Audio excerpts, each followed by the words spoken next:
Okay, so here's the Cleric Pyre deck that I'm working on. Frigid Judge of Valor could be like an Angel of Destiny instead, but I don't have the cards really. So I'm going to just, this is the deck as is, trying to limit the prices of it a little bit. Yeah, I realized that you couldn't see anything just a bit. I apologize. So, Pyre of Heroes is what this deck is kind of built around. Pyre of Heroes is a 2-mana artifact that you can then tap to and sacrifice a creature, search your library for another creature that has the same creature type, and it costs 1 more. So, this is a birthing pod effect of just, basically you just drop 1 creature to get 1 that's stronger. So for example, Speaker of Heavens and Archfiend's Vessel are pretty good at the early game, but if you're not at 27 health, Speaker of Heavens just becomes a 1/1. Archfiend's Vessel literally wants to die anyways. So you can then sacrifice those for like a Clerics of Life's Bond. So as you play more clerics, it becomes a threat. Or just a Skyclave Cleric to help stop their aggression, because it's a 1/3 that gains you 2 life. And then after you do that, you can then sacrifice one of these guys to get a Righteous Valkyrie. Righteous Valkyrie is insane. Whenever an angel or cleric enters the battlefield under your control, hint hint, every single card in here is an angel or a cleric. There is one card that is not a cleric in this entire deck, and I'll go over that in just a bit. But that card is an angel still. But, so when you gain a bunch of life equal to its toughness, hey, high toughness. And then, as long as you have at least 7 or more life, everything gets +2/+2. It's a huge board sweep theme. So that's good. I also have 1 veto, which this could be used for all of this life gain to just suddenly hit them over the head for like 20 damage. I only need 1. It's a really bad body. Otherwise, it's a 3-mana 1/3. So I only need 1. I can pull it out with Pyre of Heroes when I need it. Then I have 3 Aura Skyclave Aerophants. So I could, if I ever need to, I could sacrifice a Righteous Valkyrie or even veto for one of these. And whenever he or another cleric dies, I get to return a cleric with lesser mana cost from the battlefield. So notice, I pyre out the Righteous Valkyrie for an Aura. When Aura dies, he gets a Righteous Valkyrie back. And I could also sack Aura for a Furja. I only have 1 Furja. I don't want this deck to be top heavy. Just a 5-mana 2/4 flying lifelink, and gives me card advantage while I cast 2 spells in a turn. Why is that important? So that I could get to the late game stuff. So Haunting Voyage. As we keep going through this deck, this puts cards in the graveyard. We're sacrificing creatures, and there's a deck in the meta that just mills you. It's called Rogues, and I'm hoping that with all this milling, that Haunting Voyage will be a counter to it. Once if I could foretell it for 7, it returns every cleric from my graveyard to the battlefield, which, if just the Righteous Valkyries, I think it's 2 Righteous Valkyries, a Veto, and a Skyclave Cleric is enough to do a sweep 20 damage off in an instant. So, this deck has some combo potential, and if you kind of look at it, so if you move, as I move the Pyre of Heroes over here at 4 mana, Agadeem's Awakening over here, you kind of see like 3 decks that kind of make like Venn diagrams around each other. We have the aggressive Speaker of the Heavens into Cleric of Life's Bond into Righteous Valkyrie, rush them down sort of deck, which is just these sides. Then we have this kind of controlling Emeria's Call, Agadeem's Awakening, Aura, this sort of controlling sort of Clerics deck. And then just as a last little theme, we kind of have a combo. So we have we have aggressive clerics, controlling clerics, combo. And all, like, Righteous Valkyrie and Veto works in all 3 of these. So therefore, that's why so while we only have 5 3-drops, every 3-drop is super important. And they work for all 3 of the styles of strategies. And then some. So that's kind of the idea of the deck. There's also 1 creature here that's not a cleric. Legion Angel. It's a 4/3 flyer that when I play it, I get a search by sideboard for another Legion Angel. And then when I play that Legion Angel, I get a search by sideboard for another. So it's basically a 4-mana 4/3 that then plays another Legion Angel, that plays another 4/3, that plays another 4/3. So that I always have recurring threats just coming at them.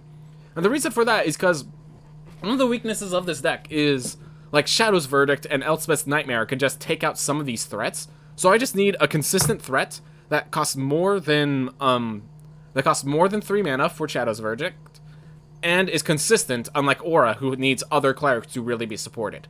So Legion Angel just basically fills both slots, helps counter the weaknesses of this deck, and so that's the reason I have it. In the sideboard, I have other options I was considering. Dire Tactics instead of the Eliminates and Heartless Axe, just a way to survive things. Luminarch Aspirants as another 2-drop if I want to get really aggressive. Containment Priest was an interesting idea for just, say, being a tool against Yorion. But it also is a tool against us. It has to be the first thing that dies to Pyre of Heroes. We also have the Duresses and Lights of Hopes as sideboard tools, always. Doom Foretold could actually work in this deck, because once you get Aura out, the Doom Foretold, you sacrifice your creatures to get more creatures, so it's okay for you, and still hurts them. Doomscar, I actually like the two-sided board clears here, because Doomstar is a good board clear if we want to head more towards the control variant. As long as Aura's in play, Doomscar doesn't really hurt us too much. Elspeth Conquers Death's just a great card. Valkyrie Harbinger, just a 6-mana cleric if we need another one. Also, because of all these lands that are tap lands that can be a theme or a land, we basically have 20 lands or 30 lands depending on how we need our lands. So, with that source salary out of the way, let's craft it all. Oof. That was my first craft, everyone. That was a lot of wildcards to craft. So, let's try this. Let's try this deck. This is my first time, as you haven't noticed, trying this deck. It's been a long time since I've played Standard, so we are going to be working our way up from, like, I think we're in Bronze rank right now. So we're going to see some decks that are pretty, like, new and not really working together to where we can test this deck.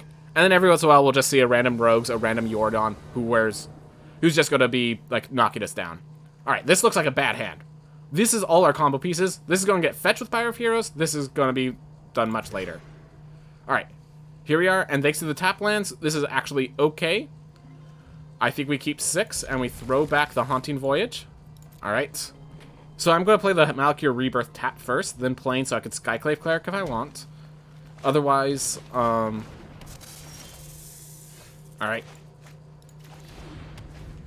I think this is the deck that plays the 2-mana 1/3 that gives me poison counters whenever he hits with a Death Touch creature. Yep, that's the only reason you'd play these cards. Which means I actually would rather play the Skyclave Cleric later. So I'm going to do this and just play the Pyre of Heroes. Then I could Righteous Valkyrie and then Skyclave, because I'm not really trading with any of these. Yeah. I'm trying to think, how do I counter this? I think I need the Doomscar in the deck for this. And I don't have the Doomscar in the deck right now. So I think I just need to work on the combo pieces right now. So yeah, one of the things I could play Righteous Valkyrie, and with a 4th land, I could play Skyclave, immediately sacrifice it for another Righteous Valkyrie. Alright. So right now, everything has Death Touch, so I can't really fight it, but I'm not really threatened by anything right now. I can Heartless Act that if I need to.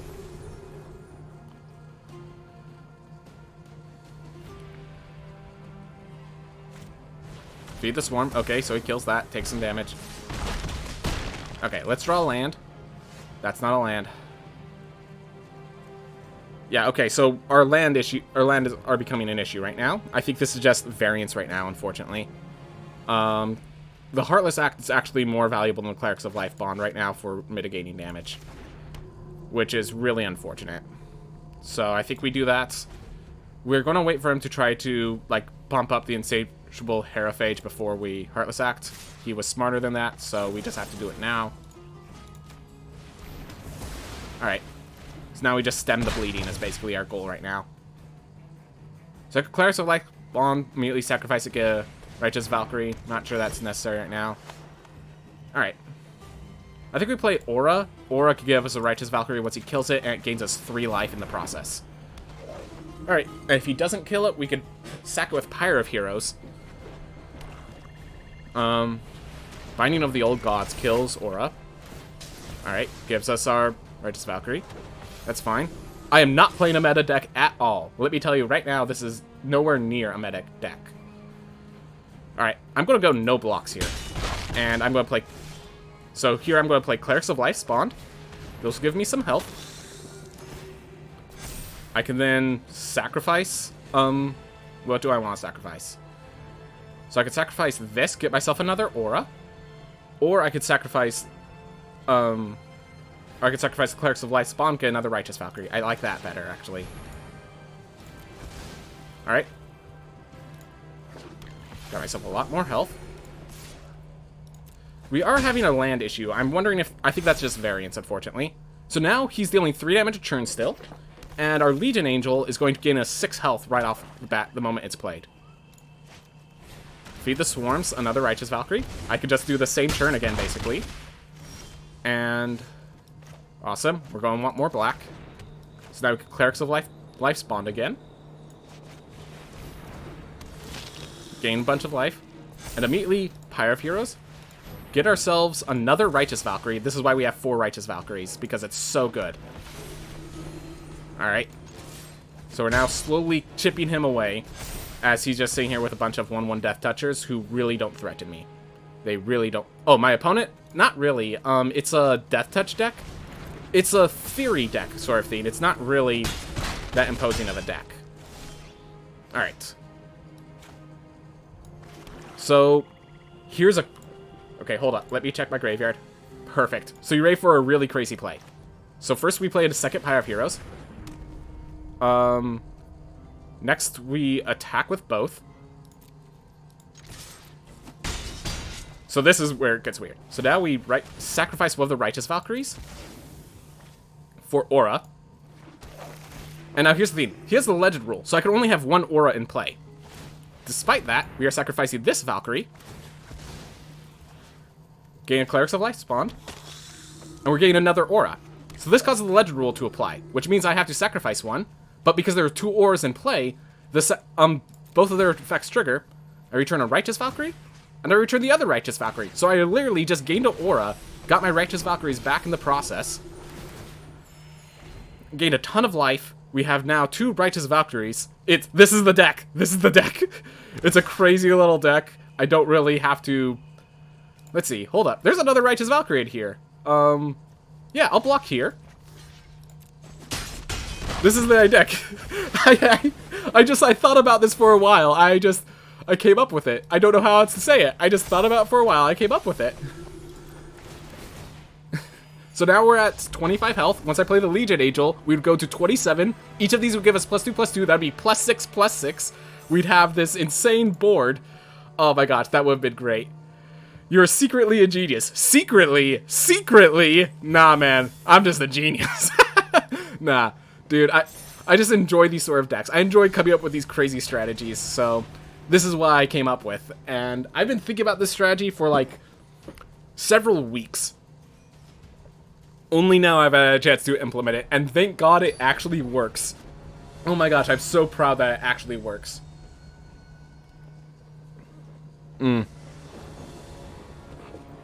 Alright, so we have Speaker of Heavens into Clerics of Life spawned. Into our choice of Skyclave Cleric or Legion Angel, yeah. I'm lucky if I could come up with a deck that wins 1 out of 10 games. You just did a 25 damage turn to an opponent. Wow. Alright. Speaker of Heavens. Start it off. We get aggressive. We have aggressive hand. We went first. Let's see if we can push for lethal, basically. Alright. So we're going to start by playing Grimcline.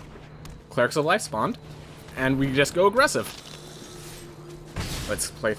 There we are. So let's count our life. So every time we life gain, we get closer to the Speaker of Heavens triggers. So that's something I'm considering. He has to shock the Speaker of Heavens now. Understood, sir. Understood completely. Alright. I think I have to play this theme tapped. We play the Speaker of Heavens now. This gains a life, deals a lot more damage. Yep. We're not gaining too much life, unfortunately, but we are constantly applying pressure. And that's good enough. The Legion Angel, unfortunately, is our only non-cleric, so even if we get the land, playing that will not improve the Clerics of Life spawned. So my question is, do I play the Legion Angel still? It is definitely a lot of pressure on him. If I play Veto, I think Veto is actually a bit more pressure, which is strange. Because if I get another land, I could give these guys lifelink. I'm pretty sure I could just kill him next turn. So yeah, I'm playing this with a threat of killing him next turn, is the idea. Because Veto is going to give us, whenever we gain life...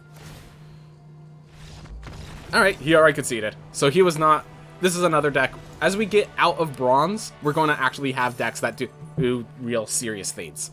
But until that day, we are just kind of working our way through Bronze with this fun deck. One of the great things is if you spend a lot of your time getting this deck ready, once you're already, like, because this is the first day, exactly, and that day may never come, it's going to be a lot of grinding. So, I'm basically spending the rest of this stream grinding my way through bronze, making sure this deck works, making sure this deck looks fun, making sure this deck is fun, and just doing crazy things. Because we will end the stream now. Okay, you guys. Okay, 1, 2, and this is why I love having these tap lands. So even though I get 1 land, I actually have 4 lands, and I'm perfectly fine with this. And with the Haunting Voyage, we can actually play the Agadim's Awakening first. Alright. And we're just going to let that enter tapped. And the reason I like these ones, so you could enter untapped, but you lose 3 life. This deck, if it doesn't have the Valkyries or whatever else, it doesn't care about that life loss. Alright. I don't know what kind of deck he is yet. I think I'm okay playing Pyre of Heroes anyways, though. So yeah, I'm going to play Pyre of Heroes. Next turn, I'm going to play a tapped Amiria's Call, ready a Heartless Act.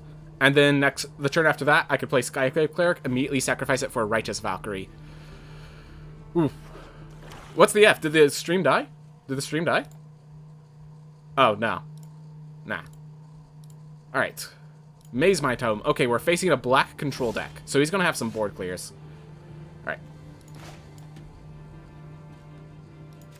Well, with that, I'm actually going to foretell Haunting Voyage.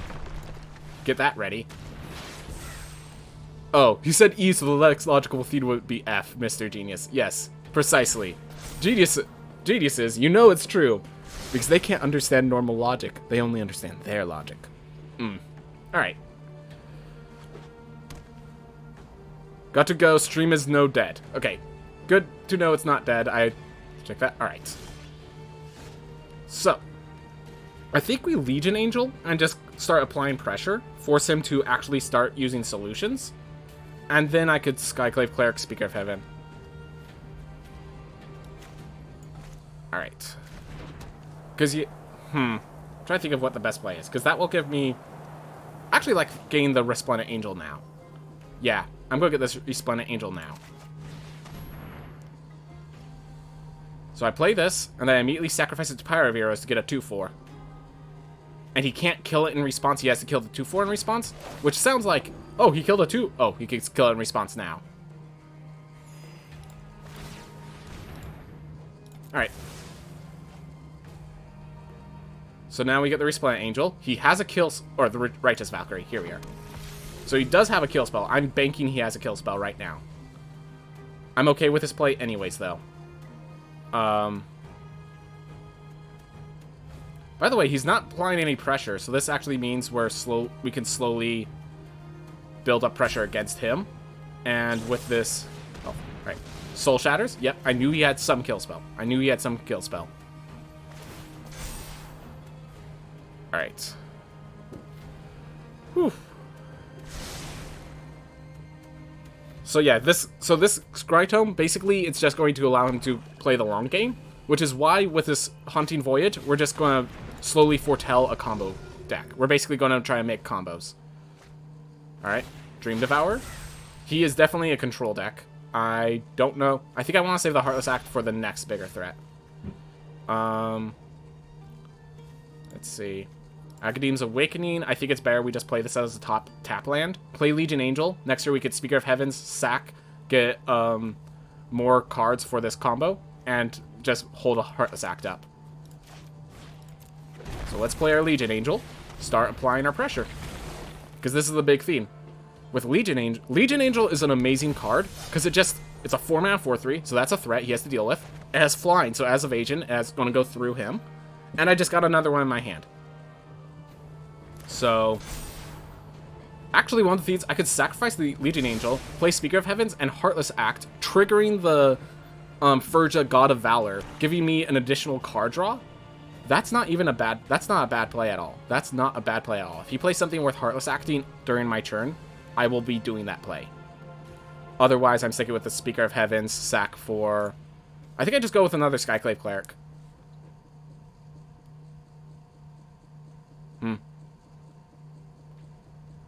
Alright.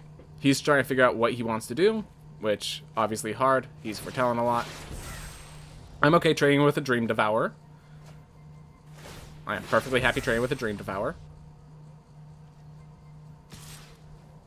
Yep. Here you go. Have fun, sir. I couldn't even dream about coming up with such combos. Man, and that's actually a thing. I dreamed about this deck, okay? When I was thinking of this deck, I couldn't sleep because I was just thinking about this deck more and more. Alright. I say we stick with the Speaker. He has 3 cards foretold, so I think we play the Speaker and we do the sack thing we were planning to do. We'll have an aura for a later turn. Alright. I think we actually want to play, because of the way our hand is looking right now, we want to grab a Clerics of Life spawned. So this will be a better threat later on.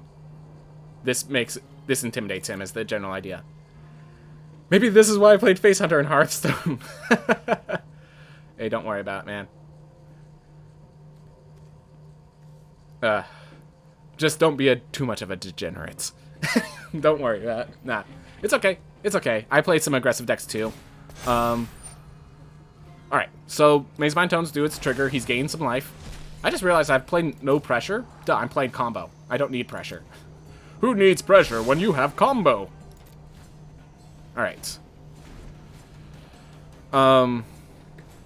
Yeah, no, I played Cleric a lot in during the original Hearthstone, and then Cleric just... So the problem with Cleric is it was fun or it was good. It was never both. It was never both. Alright. And this will be what Warheart was acting. I'm perfectly fine killing a Faceless Haven. Have I played Gloomhaven? Not yet, no. But I've heard of it. I've heard some things about it. I have not played it yet. I might have a misunderstanding of what it is. Alright, let's get another white. So first we play Aura. This causes the Clerics of Life spawned to gain a life, deal 3 damage, so we'll start applying pressure. Then we sacrifice the Clerics of Life spawn for a Resplendent Angel, also getting our Speaker of the Heavens through the process, because Aura plus Pyre of Heroes makes some great stuff. Oof. Alright, you started Frosthaven. That's another interesting one. Oh, but that's an expensive one. Oof. Alright, so now we attack for 3. And then we sacrifice this for another Resplendent Angel, I think. Yep, we need 2 Resplendent Angels, and, oh, he killed it in response. Okay, that's fine. We bring that out. And then we immediately sacrifice this for... I think I'm going to go with the Skyclave Cleric this time. Gain the life now. Once I get to 27, the 2/4, the Righteous Valkyrie triggers, which is going to be amazing. Whew. So yeah, if I could get another Resplendent Angel and Veto in the grave, I'm back in this game. And yeah, here's another thing. He keeps removing my threats. The Pyre of Heroes just makes it other threats. As long as he can't remove my aura, he can't really do anything about this. He has to get another removal spell to get a Speaker of the Heavens off the board. And when he does, should he do it, I have Furja. Yep, he has to Heartless Act that. And now we have a Resplendent Angel. Or a Righteous Valkyrie. And this Legion Angel's going to trigger the Righteous Valkyrie, giving my buff stuff. So Soul Shatter's there. That was a mistake, sir. That was a mistake. You should have waited for the Righteous Valkyrie to come into play to Soul Shatter. I think he realizes that now, but it's too late. Alright, so now I play Legion Angel. Gives me some life. Gets me another Legion Angel. And now we have all this health. I'm going to play Architect. I just want to check. Do I gain 3 life here? I gain 3 life here. That's very important for some of my combo pieces later on. Alright. Oof. Alright. So let's see. I have all the combo pieces. I have 6 mana, so I just need a 7th mana to get the last piece. Tegrid's Lantern, I can outrace it. I can actually outrace Tegrid's Lantern. So go ahead and make me lose 3 life, sir. I'm okay with that. Whew. But yeah, this deck can just attrition people out if they're not paying attention. Alright.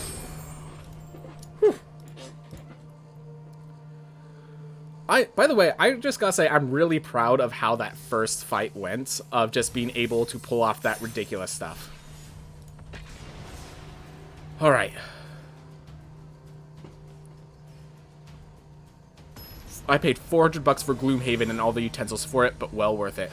Glad to hear, because 400 bucks is quite the investment. Oh my gosh, I'm not sure I've spent that much money on a game. Alright. Opponent goes first. We have a Pyre of Heroes. We get a veto that gets to be sacrificed for Aura, which is okay. We have lands. We have all the lands we're going to need. So here's an actually interesting play. I could Academ's Awakening on 4 just to bring back the Archfiend's Vessel, because it's basically a 4-mana 5/5 demon. Alright. And he milled down to a lot. He milled down quite a bit. So...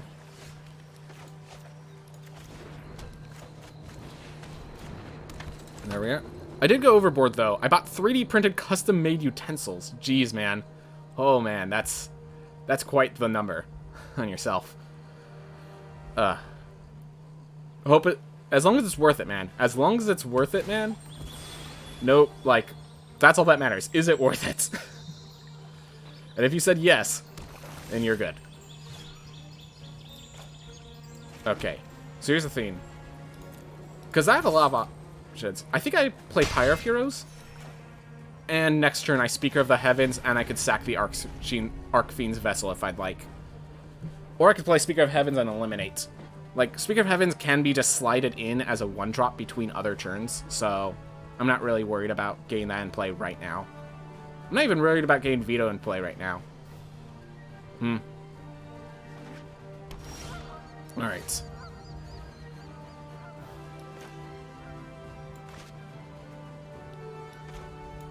So I'm trying to think. Do I want to play the Veto? I think I'm going to just let the Veto get sacked. I'm going to play the Speaker of the Heavens, attack with Archfiends. And since I know... alright. I'm going to... I did that wrong. Just, okay. That is perfectly fine. Do I save the Eliminate? Or do I Pyre of Heroes the Speaker? I think I save the Eliminate. I trust he's going to play some creature now. Surely you have a creature now. By the way, since you play a lot of D&D, what kind of class would you say is my favorite? Well, you played Gendry and McCree. My immediate instinct is that it's going to be Rogue. Rogue is a good class. It's a good, honest class that does a good, honest work. That's my assumption. I'm guessing I'm completely... oh, on point. Awesome. On point. By the way, I could have dealt 1 more point of damage. I don't think it matters. Shatter the Sky. Okay. It's perfectly fine. Clerics of Life spawn, so I actually have 2-drop to bring back, because I'm going to immediately Pyre of Heroes this guy for Resplendent Angel. Or Righteous Valkyrie. Why do I get that name wrong? Every single MMO, RPG, and whatnot, I've always started out as Rogue. Oh my god, this is Exile triggers. I need to... I need to get another mana right now. Oh, that's it. I am paying 3 life, so I can Academ's Awakening for 3. Get my threats out now. Archfiend's Vessel, because it does some crazy stuff. There we are. Auto pay. So Archfiend's Vessel is going to make myself make a threat, and I appreciate that. Whew. Alright. So, that's a board that I can make with Academ's Awakening. And I appreciate it a lot. Then I need to... so, Kaya the Inexorable is actually an issue, because they exile my Resplendent Angel. That's not in my graveyard. I can't res that. I can't res that. Though on second thought, my first ever WoW character was Priest. Oh my gosh, I just realized, if I just attack in and give my creatures lifelink, I win. He has 1 card left. 5. 1, 2... No. Alright, I'm just trying to math it out. Can I attack? I have to attack all in face. Alright.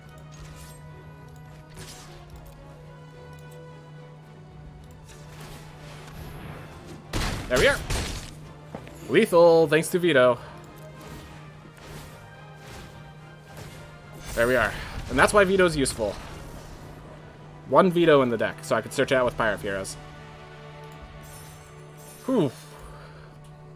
Yeah, so my biggest threat, and this is actually part of why I want that Legion Angel, my biggest threat is getting exiled. My biggest threat is getting exiled.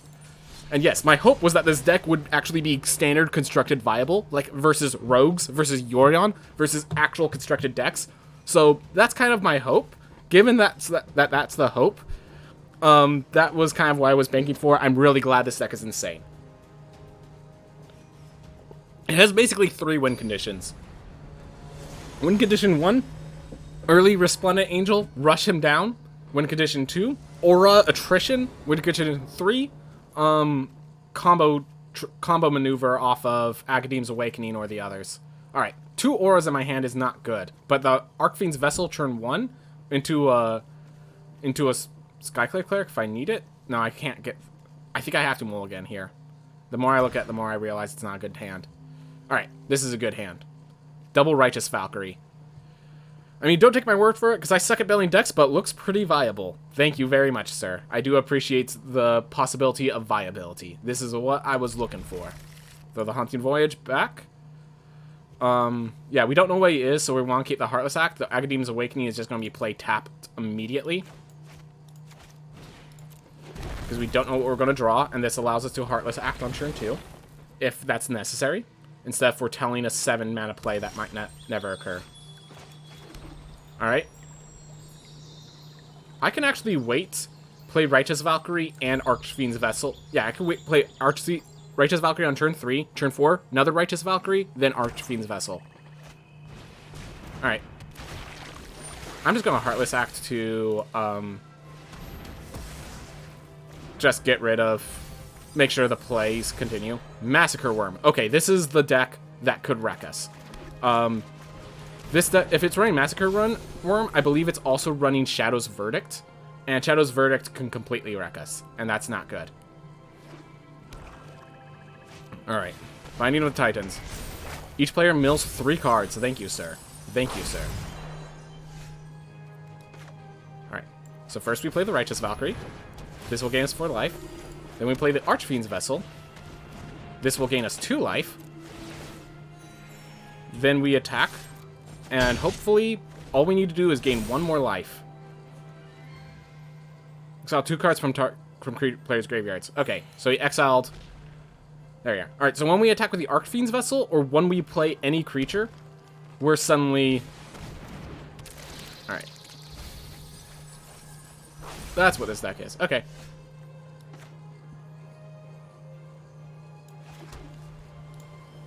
I'm still going to attack with the Archfiend's Vessel, because that's going to bring me to 27 life. And this will turn these both into 6 8s. So, perfectly fine with this trade. Also scares the living bejesus out of him.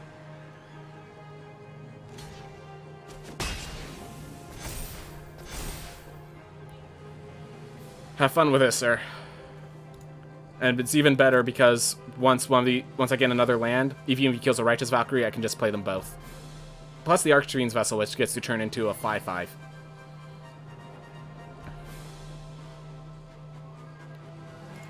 By the way, yeah, okay, he's an Eerie Ultimatum deck, so he's kind of doing a similar thing as I am. Huh. Interesting. So yeah, one issues with Righteous Valkyrie is I have to kind of leave them up to block, because if I get dropped below 27 health, they go back from 6/8s to 2/4s. Alright, Gargaroth. That moment when Gargaroth isn't a threat. Okay, so this is coming out as a 5/5, so I'm going to gain 10 health right here, guys. This has reach, this does not. I'm wondering... I'm gonna... yeah, just casual plus 10 HP. I'm actually gonna not attack. I can tap Speaker of the Heavens to get myself even more health. I don't want to risk... Actually, I'll attack with 1. I'll attack with 1. If he wants to block with the Elder Gargaroth, be my guest, sir. Alright, so he gains 3 life, or he creates a 3/3 beast. Or he draws a card, duh. Draw a card is probably the best, because he needs to find a way out of this situation. Alright. So we have a 6/8 and a 5/5 with lifelink. That creates 8/8 angels that gain me 16 life. So yeah. If we draw veto, we win the game right on the spot. If we draw veto, we win the game on the spot. Alright. Did you give yourself a challenge? Not yet. The challenge was just to make this deck work. I've succeeded. Oh, gain to 100 HP. Let's make that a challenge then. Alright. So let's start by creating an 8/8 Angel and gaining 16 life. Then we'll create a 7/7, gain 14 life. So we just gained 30 life this turn. And we'll attack with 2. There we are. Alright. And yeah, I think we save the Agadeem's Awakening for once I get a Swamp. Board clear or bust, bro. Board clear or bust. And even if he board clears, Aura brings back one of the Righteous Valkyries. How is he supposed to do 67 damage? Hey, that's his problem, not mine, okay? This is a path. You mill the Righteous Valkyrie on my side. That's actually good for me. Actually, does he have blue? He has... Thassa's Oracle is a win condition he could have used. Ah, you used my cleric against me, sir. How dare you. You will be punished. Alright. You ready for this, BS? No, no! So I could have... So here's what I was going to do. So you ready for what I was about to do? I was about to get to 100 health, I think. Let me view the battlefield. So I have Aura out. When I sacrifice Aura to Pyre of the Heroes, I would get a Righteous Valkyrie, which would mean I now have another... These are now 8 10s. It immediately comes into play, gains me 20 health.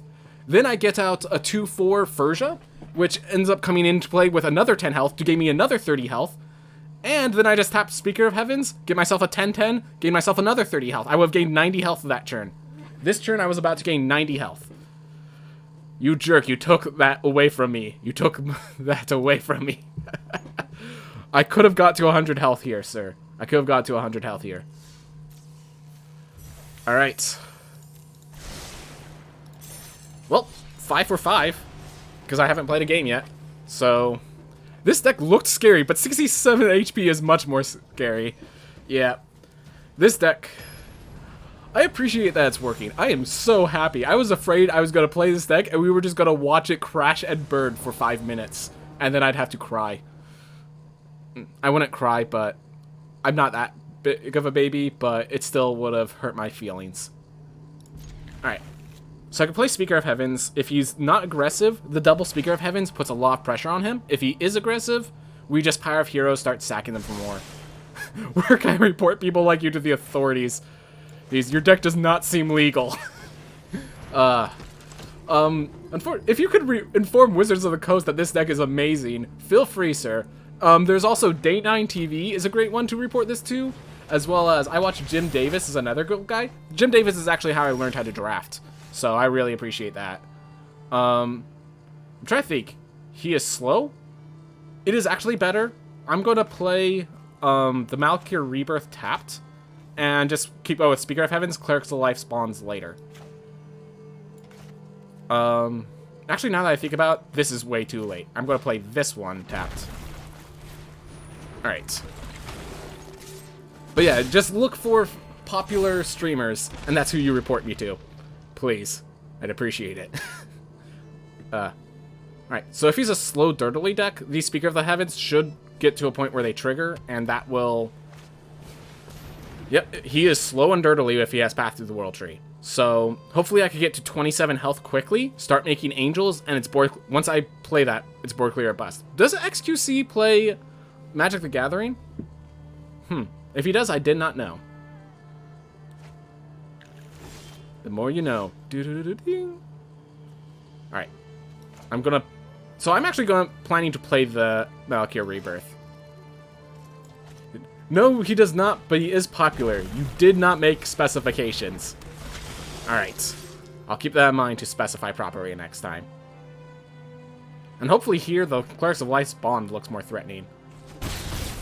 That's what hovering over tells me, at least. Alright. So if he doesn't kill this turn, Malakir Rebirth could start triggering. Keep my guys healthy and happy. Ooh.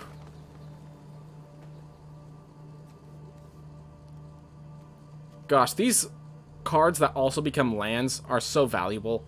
So valuable. Alright. Understood, sir. Understood. But you have another issue, sir. You have another issue. But yeah, Extinction Event. Basically, black control decks with black in them is kind of my biggest threat when it comes to this deck. They are the most capable of wrecking me because of cards like Extinction Event.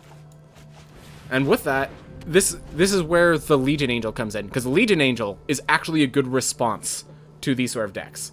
If I can get to Legion Angel, I'm in great shape. But I need to get to Legion Angel, which means I need to play a Resplendent Angel, and I need to sacrifice the Resplendent Angel. Binding of the Old Gods. What's he killing? There we are. That's fine. Oh, that's perfect. Gain some life. Deal more damage.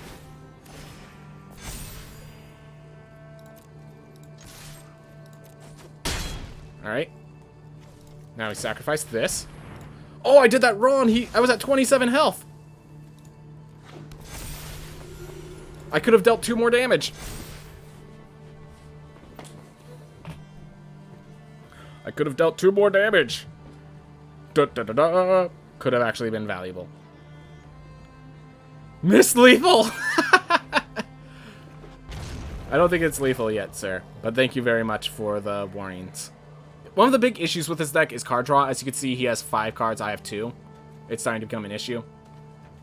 He still needs red for the Path of the World Tree to trigger, but he could get that pretty quickly. He is dealing 10 damage, or I'm dealing 10 damage next turn, so... Alright, he's binding the Righteous Valkyrie. No shame there, no shame there. Alright. So, I attack with this. I think I then sacrifice this for another Righteous Valkyrie.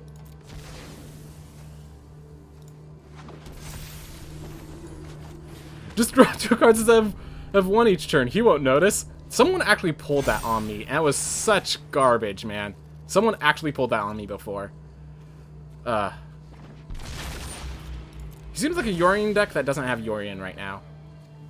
Still needs red to trigger his Path of the World Tree. Alright. I'm actually going to Malakir Rebirth. I recognize this brings me below 26 health. Or below 27 health. But I have the Righteous Valkyrie in play still. And that's what I was looking for. He does have a lot of removal. And with this Path of the World Tree, he could get his red land. So he could start triggering those. Alright.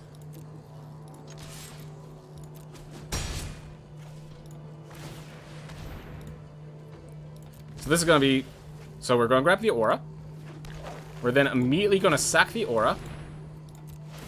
That causes it to die, which means we get the Righteous Valkyrie back in play. And this allows me to grab Furja, which is going to be our card draw later, and get us our buff that we needed. There we are. This guy is a land-only deck. Land-only, actually if he gets Ugin, I lose the game. I'm pretty sure if he gets Ugin, I lose the game on the spot. So, land-only is not exactly the worst deck. Alright, so he doesn't have reach still. That's the important part. Alright. So we start by attacking with both.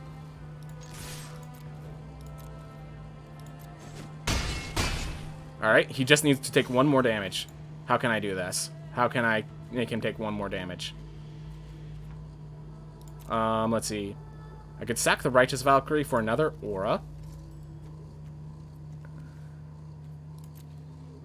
Oh, you were right. I did miss lethal. Okay.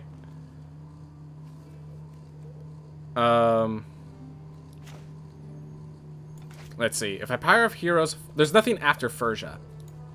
Unfortunately. So... I know this looks kind of absurd. But... With Path of the World Tree, he's going to create... I want to just make sure I have a threat that cannot be removed under any means. And the best way to do that is with Legion Angel. And while we're at it, let's just play another Legion Angel. There we are. We've generated additional threat, and we have more threats in our hand. Shadow's Verdict does not solve the issue. Dryad of the Elysian Groves. This needs lifelink for it to solve the issue. Man, I should have eliminated that. Oh well. Oh well.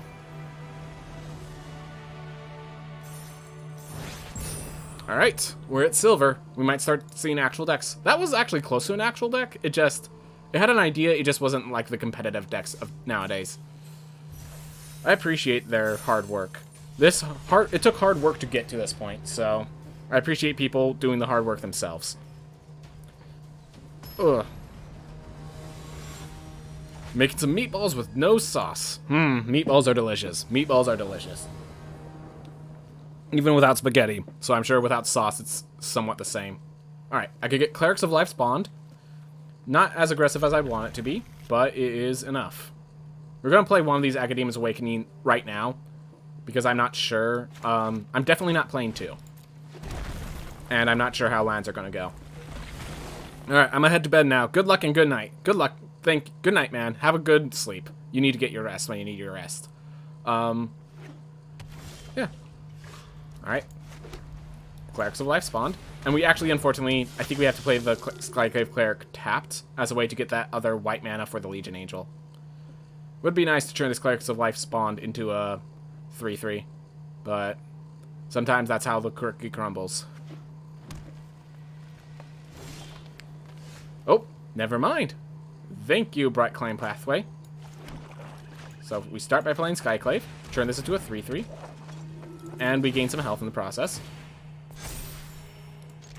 There you go. Next turn we can Legion Angel. Make sure he knows he can't get out of this situation. And then we have an Academe, and then we have enough swamps to have Academy's Awakening on the menu. But yeah, this Cultivate, it looks like he is doing another deck where he's going to be a control deck. And with black being on the menu, it is an issue there's issues I need to address. Alright. I think I actually play the Righteous Valkyrie now that we have this. Just keeps imposing threats, and the Legion Angel then would give me the 27 life I need to trigger it. So I like that better. So now the Legion Angel, because the Legion Angel is not a cleric, so it would not trigger Clerics of Life spawned, but it does trigger Righteous Valkyrie because it is an angel. Oof. The thing is, he could Shadow's Verdict right here, which is where the Legion Angel kicks into play.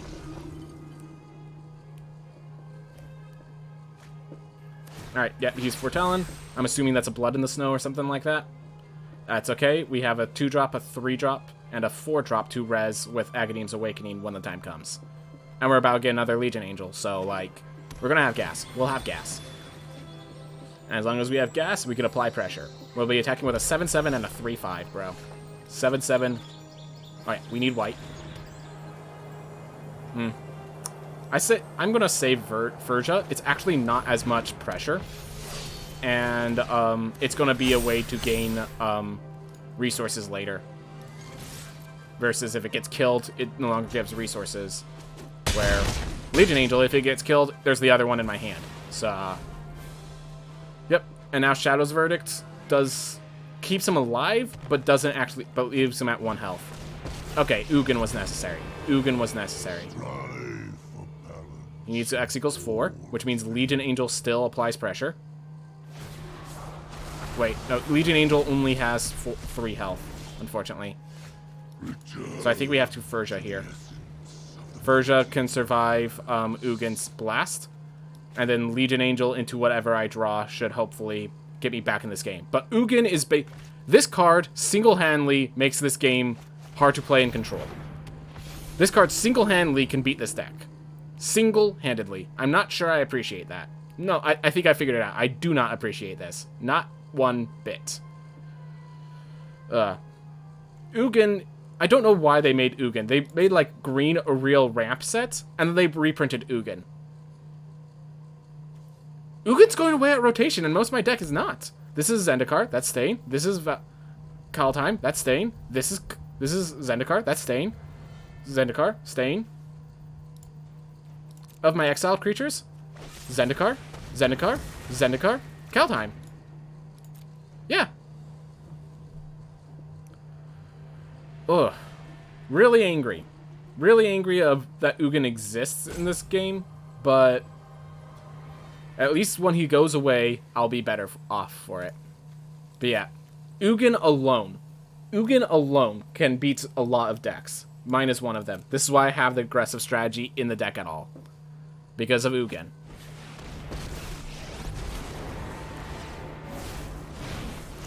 They call me if I can't use it as a weapon, it's... Oh my gosh.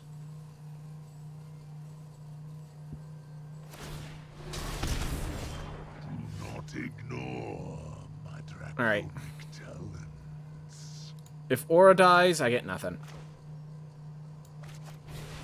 We just keep playing Legion Angels.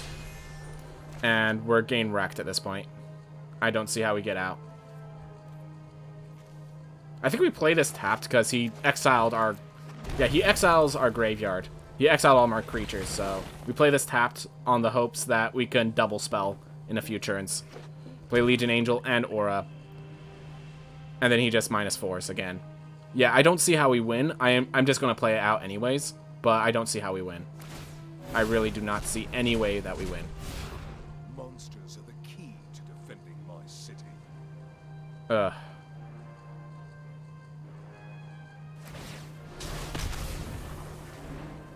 My flames burn I mean, we could mill him. beyond. If he keeps using Luga's plus ability, we can mill him. That's a possibility.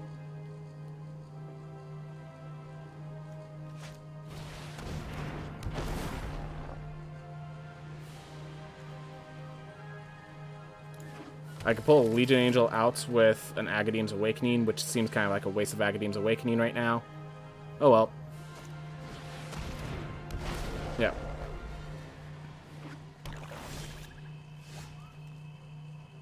Alright.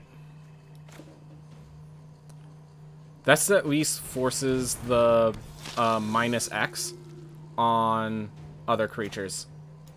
So we're going to do this, even though it seems bad. Because at least it forces the -X on other creatures.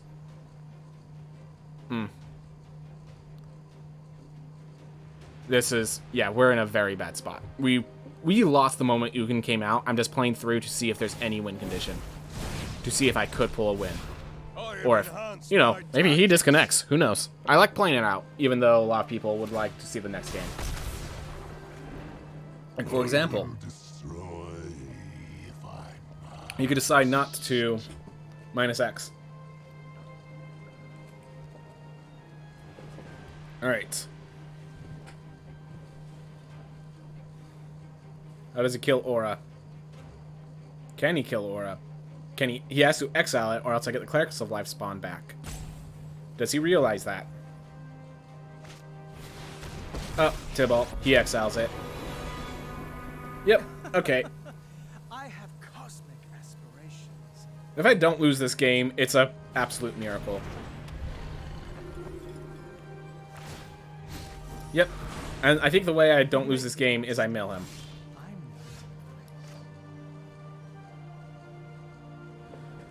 Alright.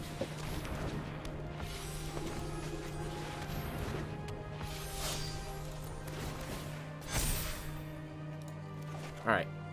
Which one do I want to kill more?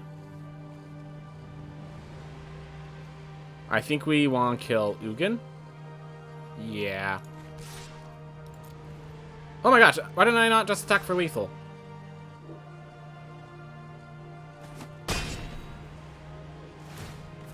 I should have just attacked for lethal, but, like, it doesn't matter. He's not going to let me get it. But, like, I just realized that's a 5-attack minion right now. Alright, he has to -4 again, which keeps us not dead, at the very least. And we have 1 Legion Angel there. We have 1 Legion Angel there. 3. We have a Legion Angel in every position except Exile. So this is the last Legion Angel. Unfortunate. Unfortunate.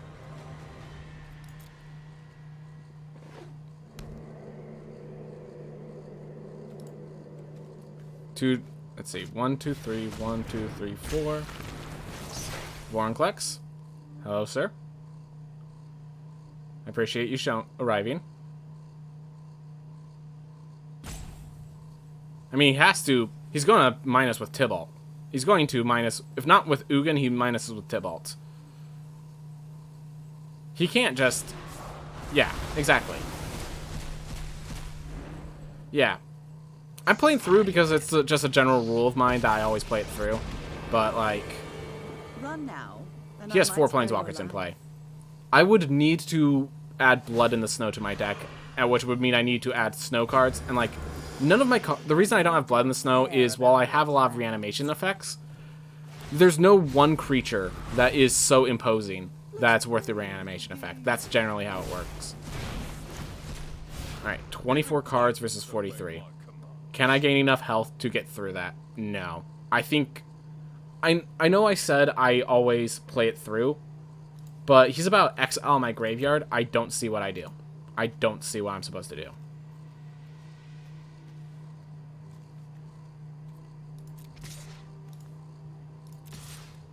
I think I play 2 Legion Angels. If I get... Oh. 1, 2, 3. 1, 2, 3, 4. Let's get Clerics of Lifespawn and a Legion Angel. At least it's playable. No cartridges. Alright. Yep. At the very least, we can continuously pressure him into doing plays, and maybe he'd mills himself because he's not paying attention. Oh, what's this? Ah, I see. He could take my Legion Angels if he'd like. But he can't take our freedom! Oh, that's not a synergy, sir. Sir, that's a very poor synergy. You're supposed to do one, then the other. You do that at the end of the turn, not at the start. Ugh. Nonetheless. I don't see how I win here, but I'm going to play... As I said, I playing it through. He could make mistakes. People have made mistakes. He could attack him with both. He could... Alright. I don't see how I win. Yeah, no. I just need to swallow my pride. Send him a good game. And... Yeah. So my graveyard consists of Legion Angel and Clerics of Life Spawned. Vampire Cleric, Angel, Warrior. I can't even res them both with the proper theme. Alright. Good game, sir. I'm a dip here. So Ugin is still a threat. But I do have Blood in the Snow could be an answer because it does destroy all Planeswalkers as an option. Destroy all Planeswalkers, res a creature, sounds like a very valuable tool. So now we are 6-1. But, Yep. So how do we play it? I think Blood in the Snow is the only way to deal with a deck like that. Yeah. I go first, Archfiend's Vessel into Skyclave Cleric, into Righteous Valkyrie, if I could get the lands. So I might play the Skyclave Cleric as a land here, just to make sure I get the Righteous Valkyrie, depending on... No, I have Eliminate. Let's go with the Skyclave Cleric. I get 2 draws out of land, and if I miss it, I still gotta Eliminate. Yep, always lucky. Let's go, trade. Alright.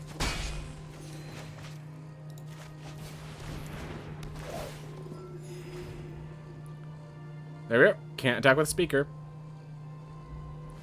This is white aggro, in case you're wondering. It's a popular deck. So.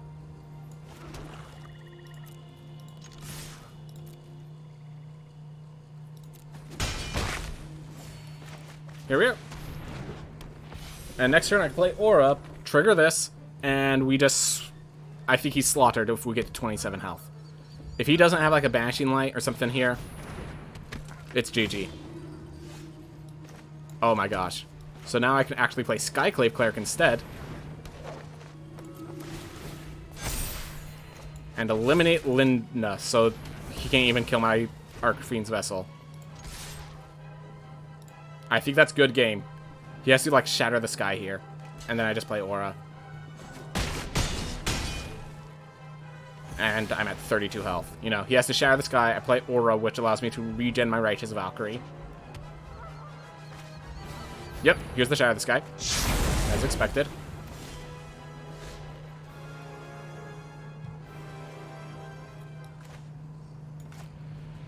Or I could play the Furja first.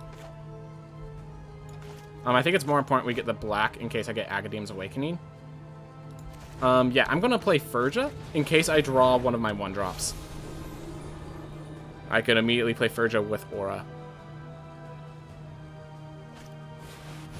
Alright.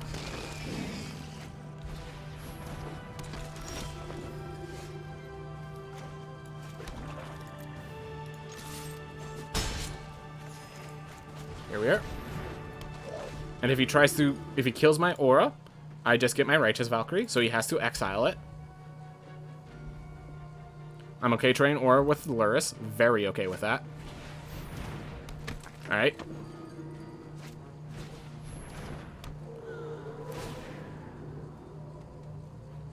Yep, and he's going to sack his Alcei to keep his Luris safe. Feel like he's a brilliant person, and then I bring back the Resplendent Angel. And tell him he's not out of the woods yet. Not anywhere near out of the woods. Alright. Do I play Clerics of Life Spawned, knowing I'm going to get more health? Or do I save it, knowing Furja can trigger with it? I have an Archfiend's Vessel. I'm going to play the Cleric of Life Spawned.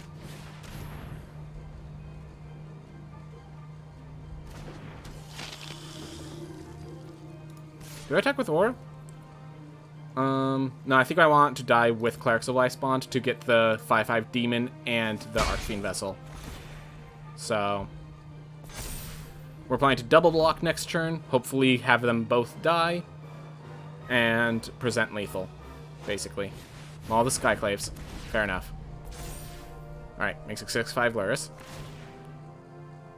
With First Strike. That's one big issue. That's one issue. That's First Strike now. Alright, but he tapped himself out, so we're going to be swinging in with all of them, and we're still at 27 should we draw an answer. If he triple blocks the Aura, then I get Resplendent, which actually makes his life worse. I'm going to save that because it only makes the Clerics of Life bond slightly stronger and allows me to possibly use Furja later. Alright, that's an all attack. Apply pressure. If he wants to triple block, I'm all for it. Otherwise, he takes some good damage. Alright. We have one Resplendent Angel in the graveyard so far. Heliod. Expected. Expected. Yep. This is why this deck is dangerous, because this is the competitive deck, and it's showing me... this is showing me that I do need a board clear in this deck. I do need Blood in the Snows. Which is actually a really good theme to learn now. That is a very good theme to learn now. So I need some sort of board clear for this deck, because these decks will attrition me out in a way that I didn't know they could. Okay. Good knowledge. The more you know. Do-do-do-do. Alright. I need to make sure he never gets to 27 health, because without the Blood in the Snows, I don't have a win condition there. Oh my gosh. Alright. So we start with a Skyclave Cleric.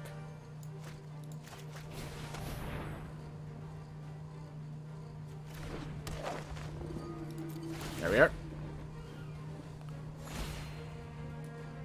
Alright. Then we get to play Pyre of Heroes. This allows us to look for...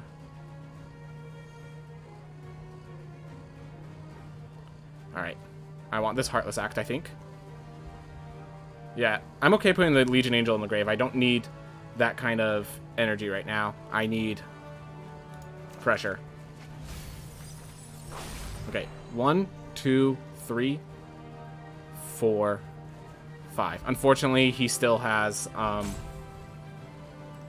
he's still gonna have what he needs. Alright. So now we Pyre of Heroes. Sack the Skyclave Cleric. Aura allows me to pull out my Archfiend's Vessel. Which will gain me some life.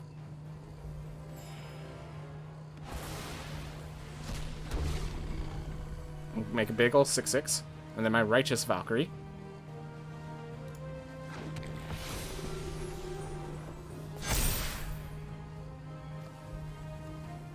I'm trying to think. So, this is definitely attacking. With his... He'd have to double block the Clerics of Life spawned. If I attacked with that, I'm okay with that. I could kill a Speaker of the Heavens, get that out of the way. If I attack with Aura, he just he just kills it with Heliod. I'm wondering if I want to do that then. He can use Allside to prevent lifelink. I'm trying to think. If Aura dies, I get another Resplendent. This becomes a 6/8. That's not... This becomes a 9/9. That's still not enough to block Luris. Alright.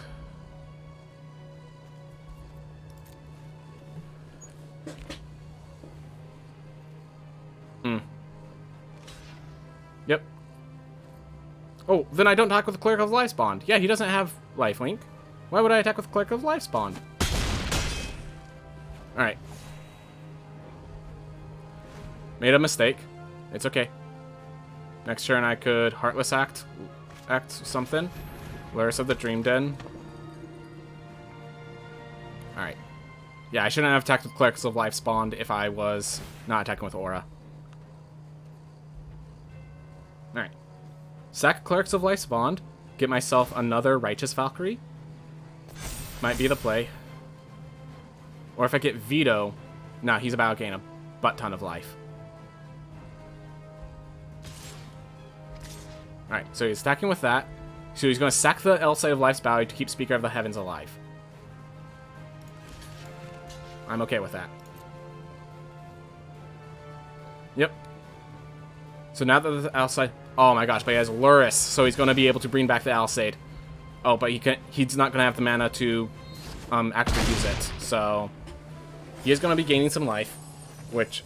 Oh no! Oh my gosh. Yep, this deck needs a board clear because Heliod's Sun Crowned, plus that other deck, they have too many answers. I need to put Blood in the Snow in this deck.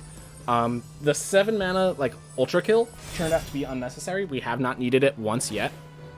So, yeah.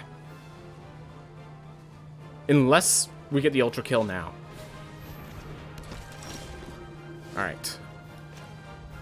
Clerics of Life spawned. Gave myself some life. Alright. There we are. Heartless Act. Get rid of... Oh, no, no, it can't. Target Luris.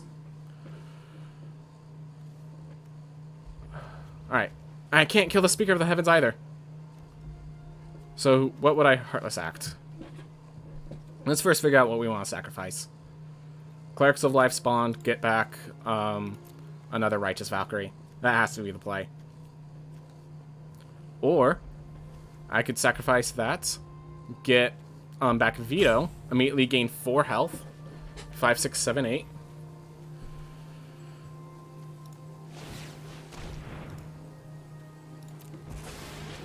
I'm trying to think. I don't have enough for Veto just yet.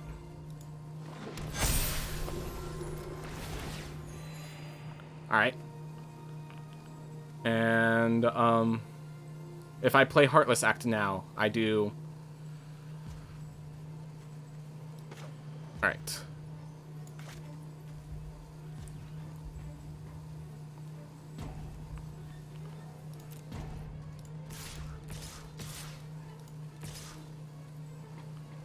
Let's see you guys still attack like this. Yep. And whatever he gives lifelink, other than Heliod cannot give lifelink to itself. Yep, another target creature. And he's going to like if he multi-blocks against Aura.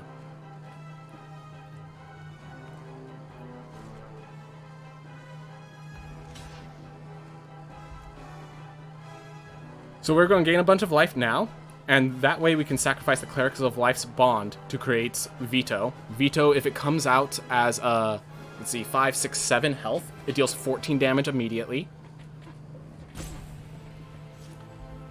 Ugh. We're getting close, actually. We're getting close. We might actually come out of this alive. Yep.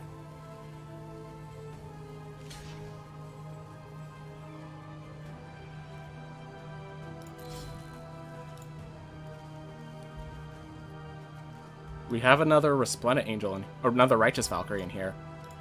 No, but I want to use this at some point. So yeah, we'll destroy that Angel. Just make sure. Can't do that. We'll grab a Malakir Rebirth. That's going to be valuable. So now Aura stays alive. We bring him back low.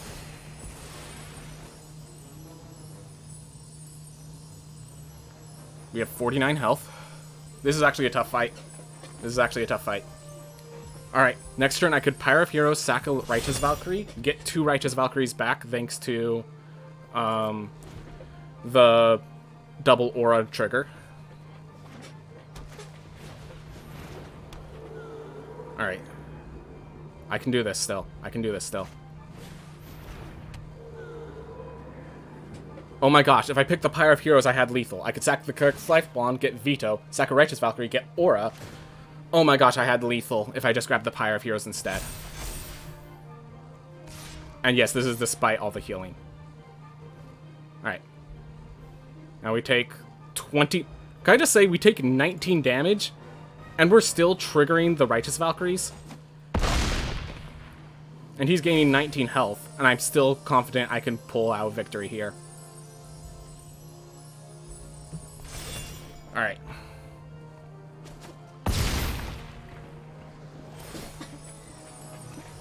Oof.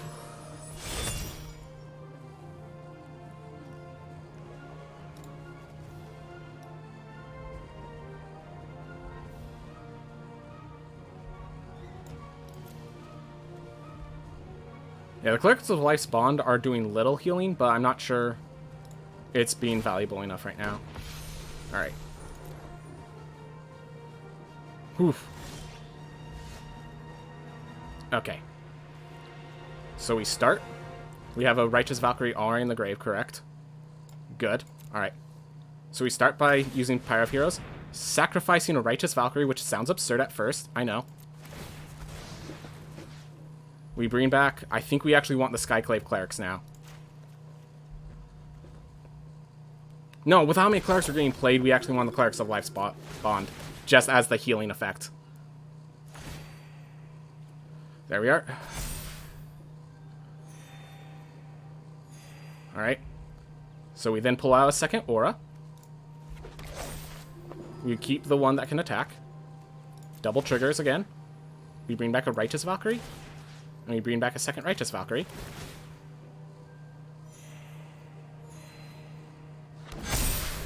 Alright.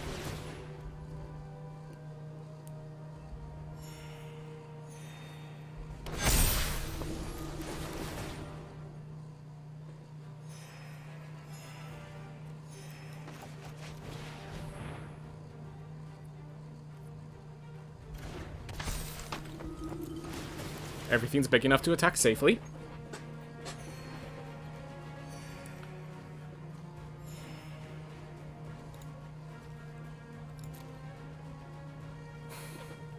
Oh my gosh.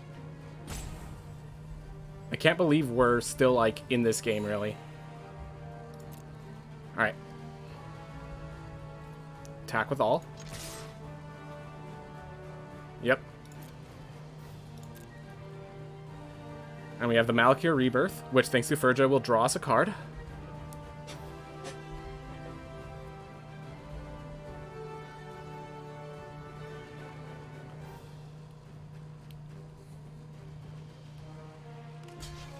Yep. Alright. I want him to try to... Yep. He double kills the aura this time, but my Malakir Rebirth will trigger, which will give us a card draw and will allow us to keep the aura alive effectively, allowing us to gain even more life. Oh man. Oh man, we might make it. Alright.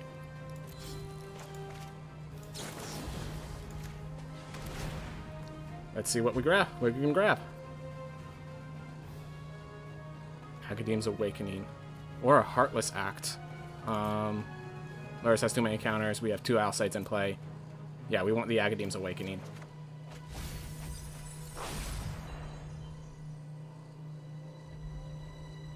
Alright. And it looks like we're going over 100 health, boys. We're going over 100 health.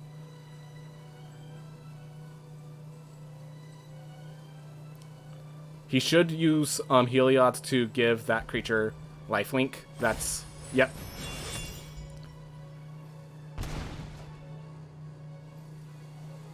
Then basically he should save the Alcyde mana up for a Heartless Act.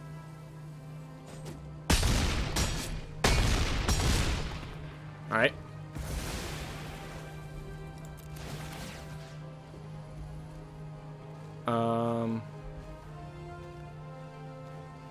It's just... Yeah, let's grab another...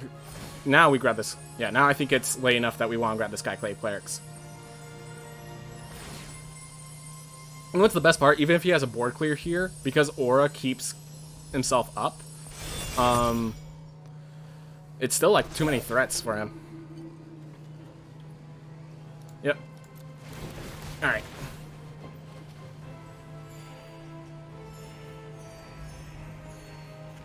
Wait, did I not bring back the Righteous Valkyrie? Okay, there wasn't one. Thank God. Alright. Again, Agadeem's for 3. 4 if I need it. So I could grab... Yeah. Not many to grab yet, though. Alright. 1, 2, 1, 2, 3, 4. Gosh. And he thought he was winning. He thought he had a Lifegain deck.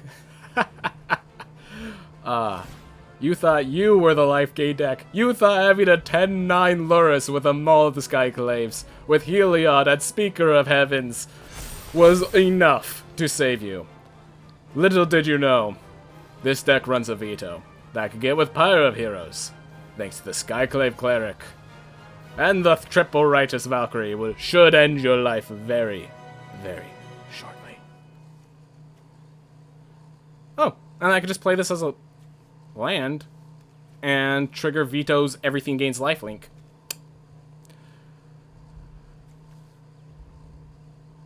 We did it. Alright. Alright.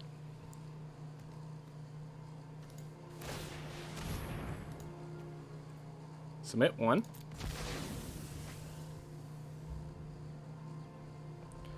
And I think veto just kills him right on entry.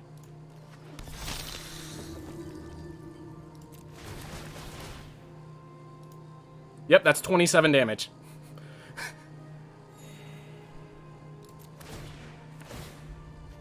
Oh my gosh. I'm proud of myself. Oh, by the way, I need to remove the auto trigger effect because that's just clogging up so much time. But yeah.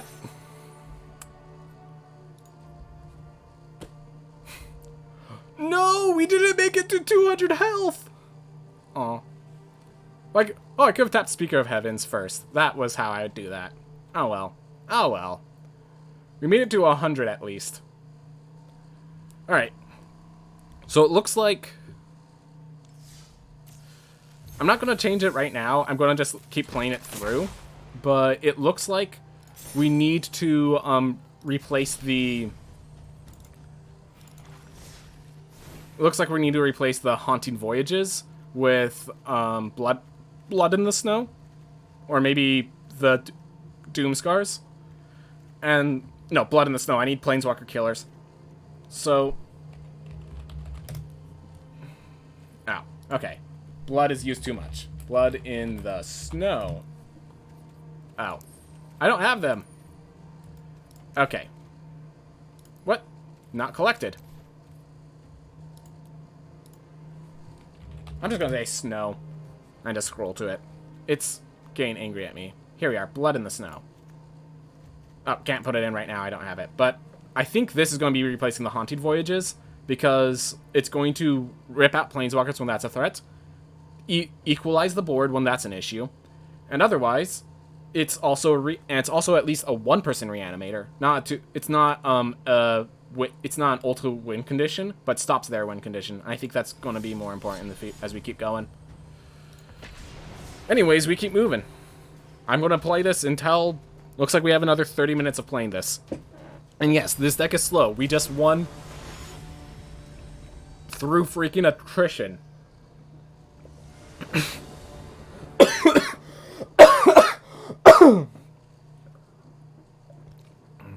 Alright, you all ready to see the aggressive side of this deck?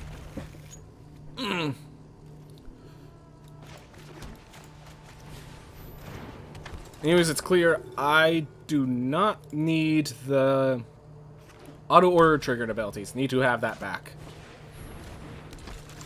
Oh. Hello back. And let's get a black.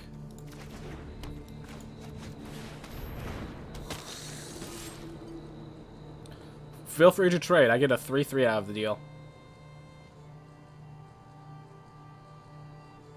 I get a 3/3 all every path. Yes. Yes. Of course it's the trade. Veto makes this a 4/4, which is already a threat. Ignore any lifelink. Alright. He's an aggressive deck. And I'm the control. Yeah, Veto is a very poorly statted body. That's why I don't like it usually. I'm okay, I'm okay. I want him to discard cards. I'll take the damage to make him discard cards.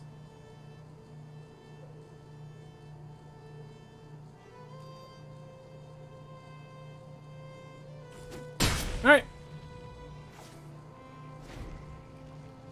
So I just need to draw a land. Then I could Aura. Make sure that if anything dies, I get Speaker of Heavens back. Alright. Gonna just leave that up. Nope, he's gonna attack. No blocks. Just need to draw a land here. I'm good. Oh. Alright. This is not bad, though.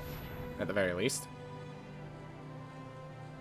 Play this. Cleric of Black Spawn becomes a 5/5.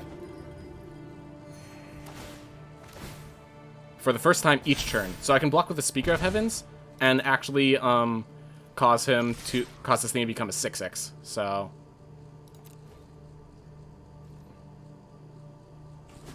and I encourage him to put +1/+1 counter on the Luminarch Aspirant. I encourage him to do so.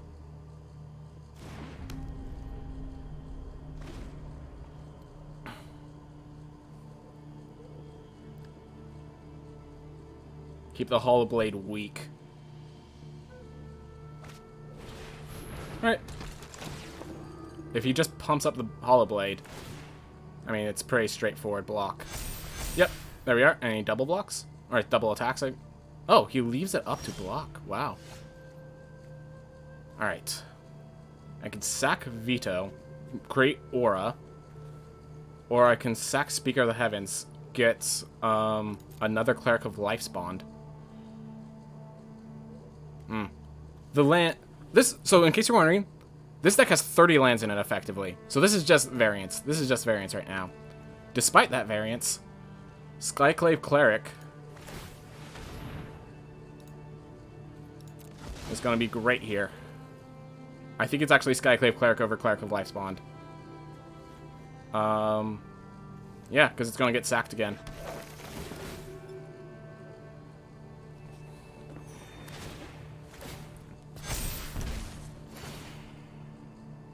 Alright. He could double block, discard a card to keep his creatures alive, so no point in attacking with Cleric of Life's Bond. So we both kind of mana dry, and despite his deck being the one that's supposed to be able to use that better, I'm using it just fine.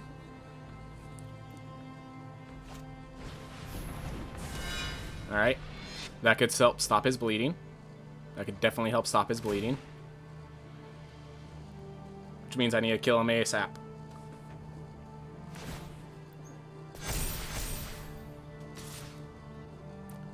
Take 6. No blocks.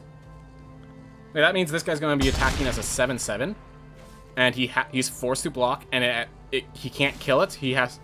It kills whatever it hits. All right. So here's the thing: do I lose life to play Aura, or do I? Yeah. I think I do. I lose life to play Aura. So even if he has some sort of kill spell, Speaker of Heaven start coming out.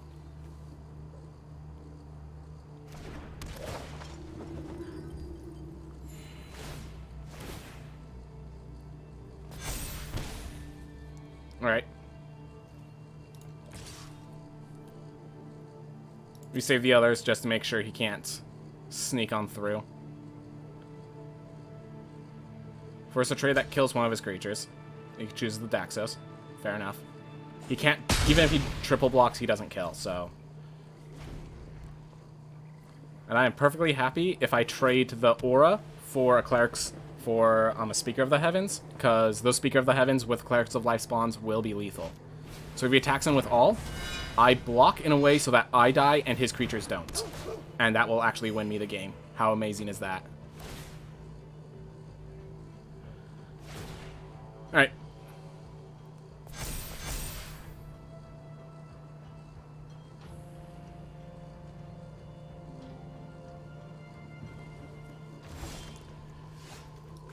Alright. So, let's see if I attack. Maybe 4. Or I could just attack. No. Simple solution. Do any of these have lifelink? Nope.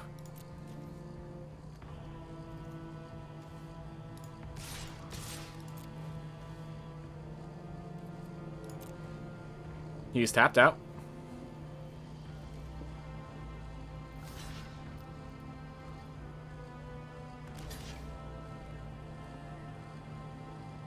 Smart play. You're a smart, smart man.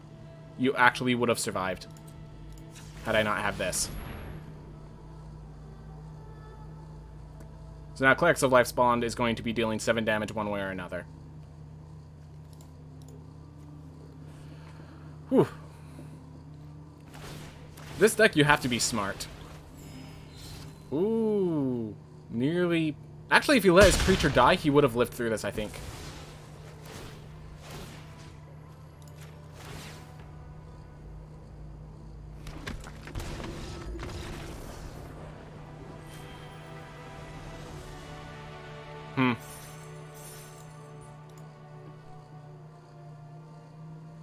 That was a smart block. I think there was a way he could have survived at 1 health, but even then, Veto's in play. If I had just attacked with all except Veto, I think I would have guaranteed he lost. Oh well. Oof.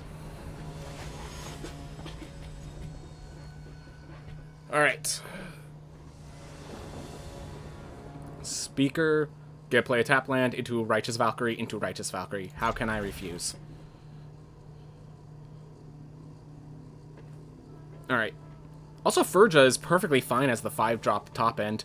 It gives you card draw effectively. Like, and that's what this deck sorely needs. Card draw. It has combo pieces, and the combo pieces kind of help assemble each other, but... yeah.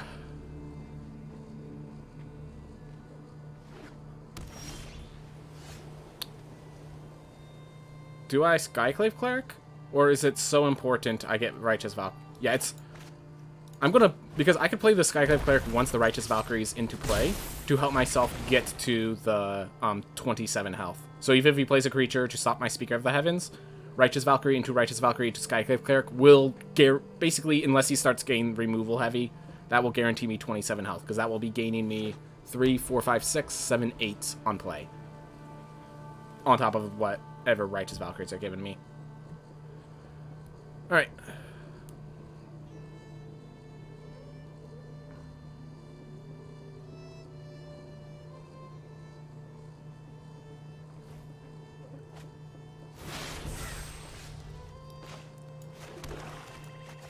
Alright. That card better be Doomscar, sir, for your sake. Even then, Agadim's Awakening. It's coming.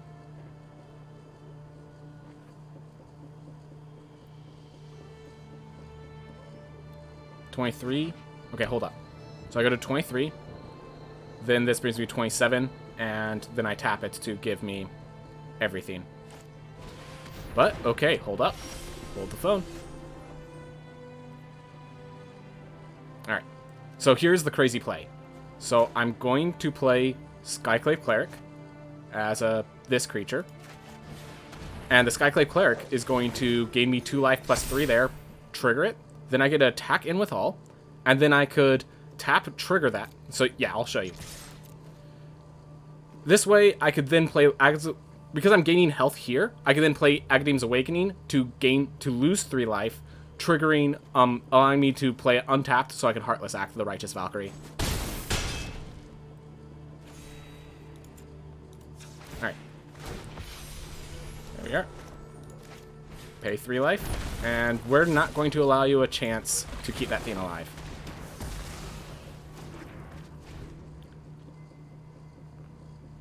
Because, yeah, if I played Righteous Valkyrie, I would only be at 26 health. I would need to attack with a Speaker of Heavens. It would not have worked. Alright. I think I play around Doomscar now. From this stance, I play around... Oh.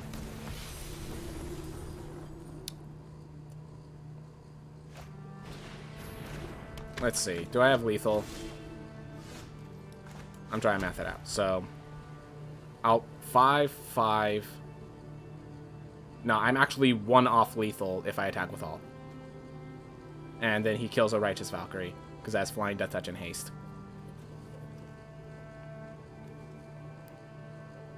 Alright. So I attack with these 2. And as I said, I'm playing around Doomscar at this point, so we're gonna just let this be the pressure.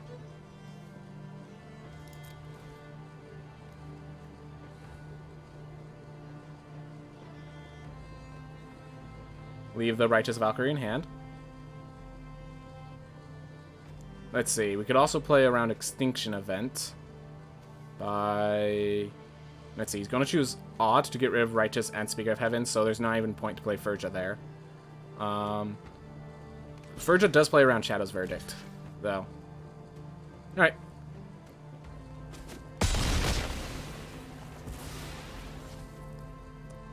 Let's see.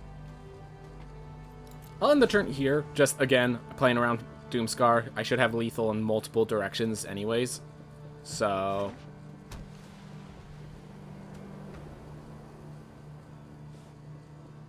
And he's slowly running out of cards, and I already have enough pressure.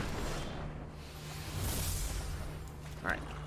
So if I make that, if I play Righteous Valkyrie, I could attack with this, this, and this. Yeah. So this is me no longer playing around Doomscar, but trying to kill him this turn. He has to block here, and then he takes 6. Yeah, he takes lethal. So we just attack with all. We don't care if he trades vicariously through the Speaker of Heavens. He is taking over 20 damage, I'm pretty sure. Yep. Alright. Now... Yep. Really, at this point, the only thing keeping me from, like, the higher ranks is time. But yeah, this deck, I am so glad this deck has been panning out. I am so glad this deck has been panning out. And we haven't made any changes. We have learned that the reanimation is just, we're not getting to that point, and when we do, if we're getting to that point, we don't really need it. We're already winning. Or, yeah, with all the life gain, we're already winning. So it's better to have the blood in the snow. We have learned that already. Alright, yeah. Speaker of Heavens into Cleric of Life's Bond. Have a Pyre of Heroes up. And then we could play an Aura, even. Yeah. I like this. Could even Speaker of Heavens if he shows that he's the threat. And yes, I am okay sacking the Speaker of Heavens to trade into a creature. Ooh, we get rogues for the first time, everyone. We get rogues for the first time. Alright.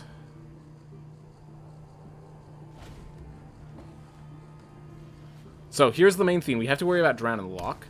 But he is going to mill us, which is allowing our aura to, like, get more value. Like, we already have another 2-drop in there. If we get a Resplendent Angel in there, Aura can start pulling them out.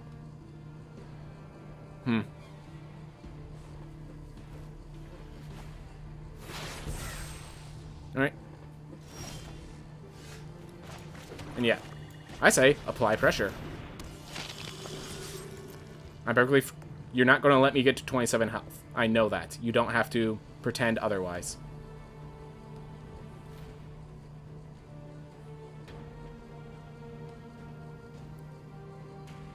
Yep, so next turn I could play Emera's Call tapped, hold up the Eliminate. He has more than enough threats that Eliminate's going to eat something.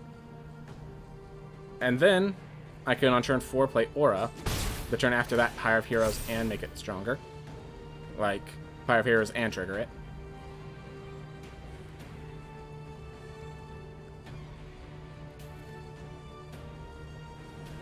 Yeah, Speaker of Heavens isn't even the threat right now. It's the Cleric of Life spawn that's the threat right now. I appreciate that my deck has threats like that. He has to mill me 6 more cards before I could do anything. Alright. Do I play the Righteous Valkyrie? I think I'm playing into a trap if I do.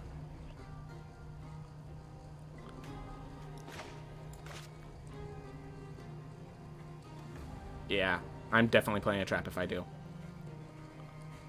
I'm gonna just attack in, and then decide if I... Depending on if he plays his card.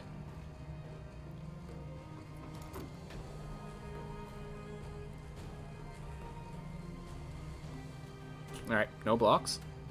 So he's just taking more damage. This is what I thought he'd play.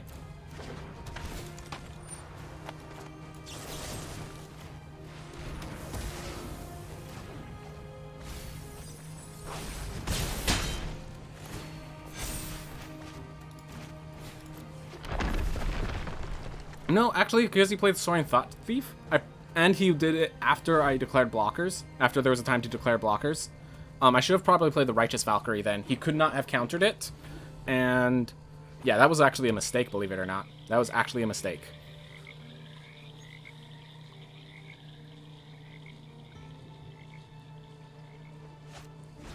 Slither Wisp. Alright. Flash deck. So I play Aura. I can play Aura, attack in, and if he kills Aura, I get a Righteous Valkyrie, and then I can start playing Righteous Valkyries, and even if he counters them, good things for me. We want black. We want 4 of each. Alright, we can play this so that makes this guy bigger, and... Alright. Don't attack with Speaker of Heavens at this point.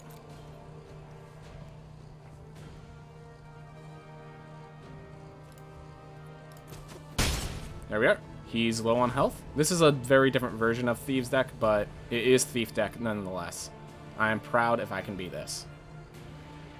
Next turn, I can actually Pyre of Heroes, sack Aura, trigger its effect to get the Righteous Valkyrie, which, and we've learned, that comes in first. So then I can play Furja, get 4 health, trigger Speaker of Heavens, tap it, make... And basically, if he doesn't lower my health... Okay, he lowered my health. But if he didn't... Actually, no. Still works because of Cleric of Life spawned. Okay, now it doesn't work. Now it doesn't work. Alright. You know what? If he attacks, I'll block with Aura, getting that Righteous Valkyrie in.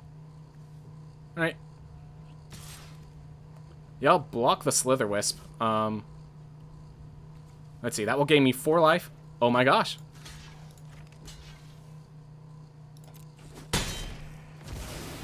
And then this will allow me to reanimate the Righteous Valkyrie, which immediately gains me a life.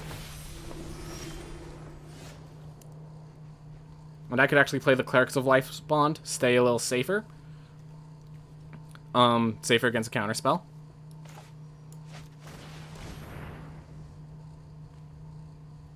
I probably actually should have taken the Pyre, let him kill the Pyre first. But yeah. If he lets this resolve, I get to my 27, and he is in trouble.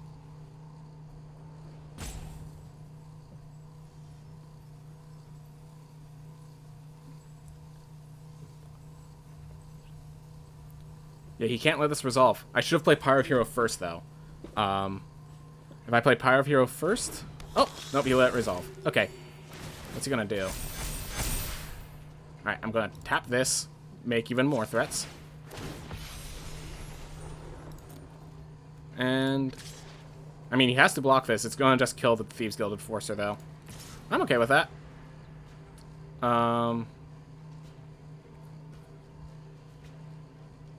Yeah. I have a 5/5 already. Clerics of Life's Bond are just supposed to be the threat in the early game. As far as he knows, I'm holding up an Eliminate.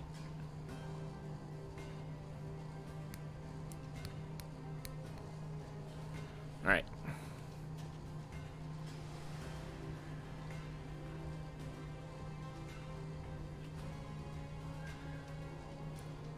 He has to block the Clerics of Life's Bond, and the only block that makes sense is Thieves Guild Enforcer.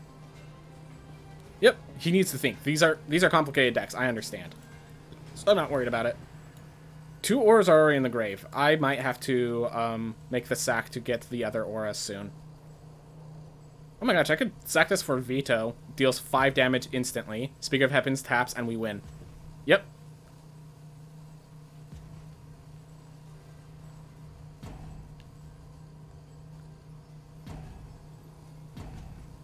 And if we draw a land, and he still has no counters for this, then, yeah. This is insane. This deck is awesome, by the way. I'm enjoying this deck. And, I mean, yep. Another win. I will state we are in silver tier, so we are in the weaker decks. So, like, that was our first rogues. It seems to kind of synergize well. The aura did its job. I wasn't really scared of the counterspells. I was actually maneuvering around them well. That being said, we are playing against people that don't know how to play that deck well. Rogues is actually a kind of complicated deck. So, maybe in the top tiers, it's not going to be so good, but... Alright. Weeb Slayer. Luckily, I ain't a weeb. Alright. Clerics of Life's Bond into Valkyrie into Legion Angel. Sounds good. Then we have a Pyre of Heroes to start popping things in. Yep. Unfortunately, our aggression is not as strong, but... Okay, we face this deck again. No, if we need a 4th mana, we use the Legion Angel. I mean, we need a white, so Malkia Rebirth. It'd be my only chance to play it.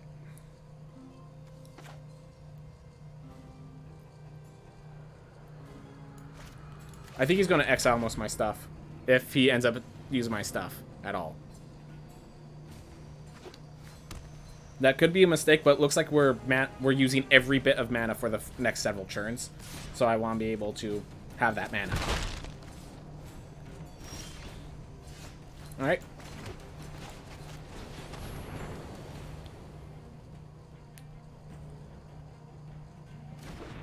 Maybe Glass Caskets that?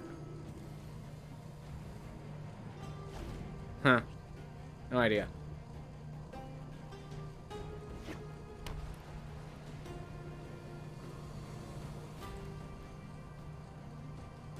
What's he thinking about?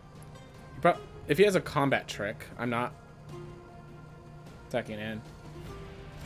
Alright. Well, we just play it. We don't lose our curve because of a little concern. Yeah, with 2 Righteous Valkyries already out, and the aura not far away. I have a lot of solutions already. I have a feeling he's going to like try to shatter this guy or some BS, so I'm just going to keep swinging in. I'm not scared of the Selfless Slaver combat trick.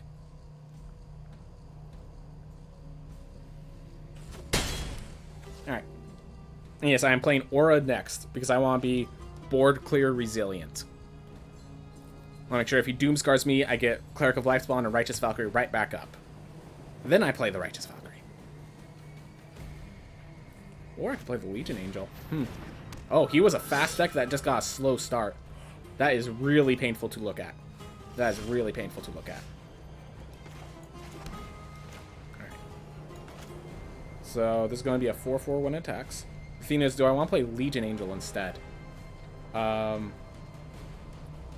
I actually like Legion Angel instead. Still threatens if he has Shatter the Sky. Something like that. We're good. Yeah, I like this.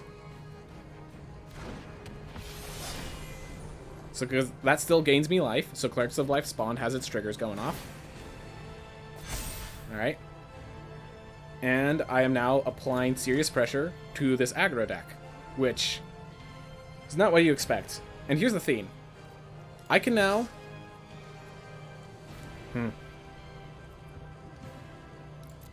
I can now block with... Like, if I blocked with the Aura, there'd be nothing there to res, so it'd be a bad idea. But if I block with a Legion Angel, I'm perfectly fine with that. If he kills it somehow. Yep. Giant Killer. Alright. Now we start pulling in the Aura. Actually, no, we pull in the Righteous Valkyrie, turn these all into monsters, and slaughter him. I like that better. Yeah, so this looks like the mono-white aggressive list. So, really it's Giant Killer, and that's about it for his solutions. I could play Righteous Valkyrie, and then I could attack in, making him think I have an Eliminate, and then I have Pyre of Heroes behind it. Alright, Maul Skyclaves is now a 4-3 with First Strike. Alright. I block with the Legion Angel, the two Righteous Valkyries trigger together. Yep. I'm okay losing the Legion Angel if he wants to use the Usher of the Fallen. I'm not okay losing the Righteous Valkyrie, though, so... Alright. Change of plans. So this plan still stays.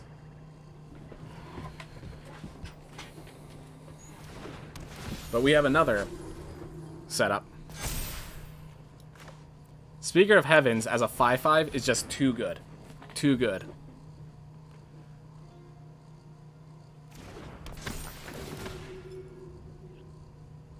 And now we just swing in.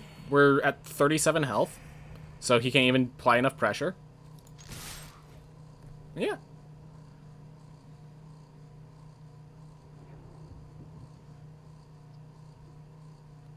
He has to board clear, in which case we start playing Legion Angels, like... And this is not a deck that runs board clears. It's an aggro shell. This is an aggro deck that got a slow start. We'll have to note that we are playing people that keep slow starts with aggro decks. So, yeah. If he... I have a feeling there's at least one more landed there, and that means he just got mana flooded, and that's what ruined him here. Alright. So because he can tap, I'm thinking I'm just start by tapping Speaker of the Heavens to create another Angel. Alright, he has to Giant Killer that. Fair enough. Oof.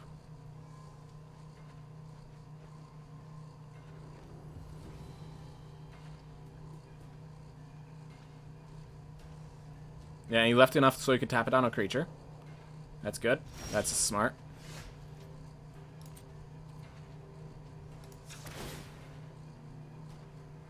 Alright. I can Heartless Act the Usher of the Fallen.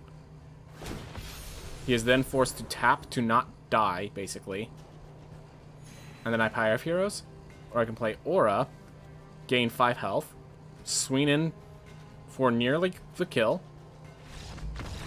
Well, yeah, I don't really see how he got out of it, so... Alright. Do we have time for one more play? One more game? Don't know. This deck kind of just proved itself. This deck really proved itself. I am proud of this deck. We're now getting 25 gold per win, so... Pretty low numbers, but... I mean, we got all of these wins today with this deck, so...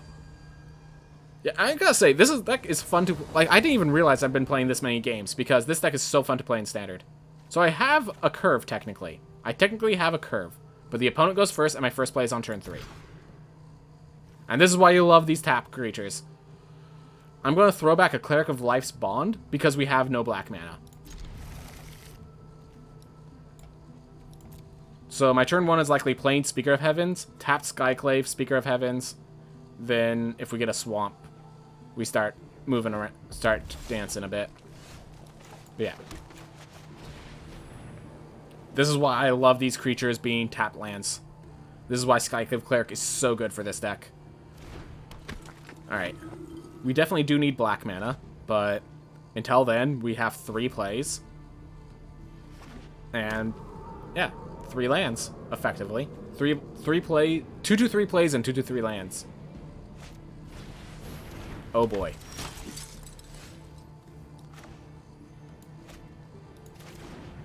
I'm actually okay trading with the Valiant Rescuer, but leaving that mana untapped scares him into thinking I might have some sort of other condition. So this is the Zenith Flare deck. This deck, I don't really have a solution for. It's just out heal. My solution is to out heal them. That is my solution against this deck. So, absent of lands, that's not really an option. But yeah, I need to draw a land right now. We had 2 draws at. Here's our 3rd draw. Land. Thank you. Thank you. Alright. So I play the Righteous Valkyrie. Next turn, I Cleric of Life's Bond and Skyclave Cleric. Hopefully that gets me in. That's 5 health. Yeah. If I get another land, I have the 20. I'm at 27, and then I just don't think he can beat me because Zenith Flare only deals so much damage. So yeah, unfortunately, that means I need to draw a 2nd land in a row, which isn't the easiest to do. But yeah, if I can win before the Zenith Flare ever gets a chance to fire, if I could get to 25, if I could get to 27 with 2 Speaker of Heavens in play, I don't think he has a way to come back. So basically my win condition here is to get to 27 health. Alright, Flourishing Fox. There is a combat trick where I just remove its +1/+1 counters, but I don't think that's where we're going right now. He should have cycled during his turn. Maybe he's looking for a land. Did he play a land drop this turn? Oof. Alright, Skyclave Cleric gives me 5. That's not enough. Alright. 23. Now it's enough. If I play this as a tap land, then next turn, this gives me 24, 25, 26. It's not enough.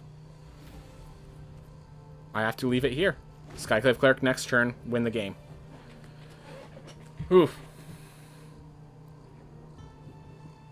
And yes, I'm willing to block with a Speaker of Heavens to stop the Flourishing Fox from ending my progress effectively.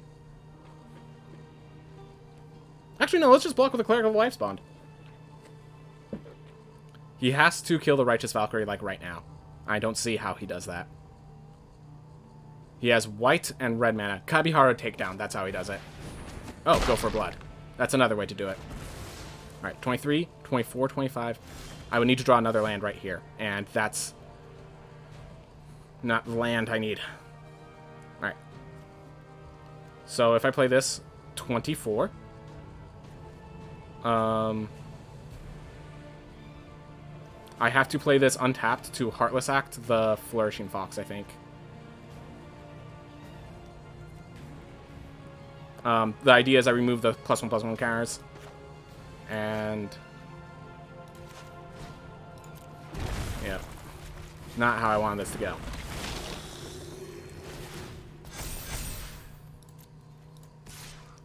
Yeah, I'm not attacking with the Speaker of Heavens, unfortunately.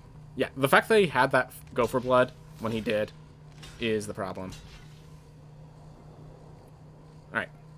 I think we trade with them, and then we Heartless Act the Flourishing Fox as it swings in. I think we let this happen. I know it's sad. Losing our creature due to a bunch of cycling effects. But I think that's how we do this. He has to cycle 3 times to keep his Flourishing Fox alive. Don't think he has the means. But yeah, that go for blood might have won him the game. That go for blood and me not drawing the land in time might have won him the game. Alright.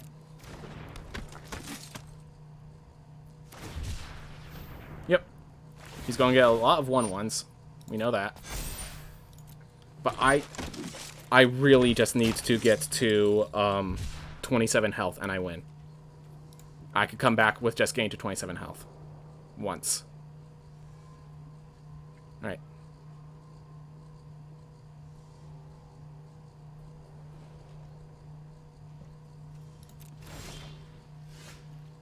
Alright. I have to play this now. Brings me to 22 health.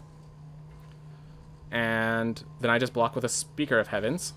And this gets me in. He just needs not to... Okay, at this point he could have Zenith Flare, and that becomes an issue. But yeah, this is kind of the tough issue with this deck. And why... Like, I am happy with a board clear here. So, the more I look at this, the more I'm happy with board clears, the more I think Blood in the Snow is the correct choice to put in this deck. And yeah, we just have to chump the Flourishing Fox, because at this point the By the way, the Heartless Act, maybe replaced with the Eliminates. We are getting humans. Dire Tactics could work, so we know that was one of the things we might switch out to. Alright, he has a bunch of 1/1s. Okay.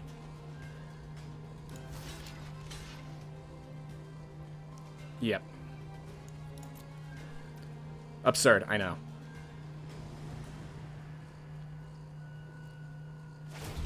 Yep. Cycle away, sir. Cycle away. Just don't go for blood again. Don't get another go for blood. That's all I ask. If he has go for blood, okay, that's fine. I'm pretty sure that's fine. Alright. We have a way back in this game.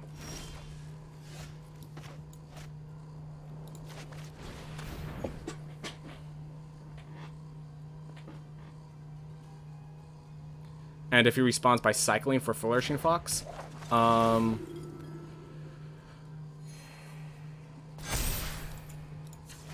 we can... Yep. So now we keep ourselves up in that health. I think he's going to respond with a 1-mana cycle, so I'm actually going to save the Heartless Act until then. Yep, this is where I thought he would do it. Alright, in response... Destroy target creature with no counters on it. A Flourishing Fox. Alright. So we still have to keep chump blocking that 8/8, but... Do I attack with a 4/6? He'll be at 5 health. We have... Let's see. 1, 2, 3, 4, 5, 6, 7, 8, 9. Yeah, no attacks. We want to be able to chump block... more of the 1/1s. Keep ourselves at the high health total we need. He has to basically attack with all. Yep. That's the play. He has 12. Yep. And we just eat up every Valiant Rescuer and one of the 1/1s. That's our solution, I think. Because we have no way of blocking and getting under that damage threshold, so...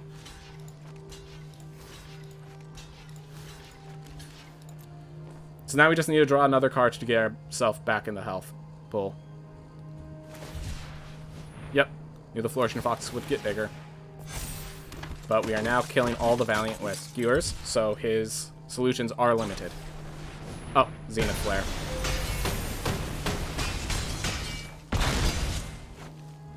Right. The Zenith Flare.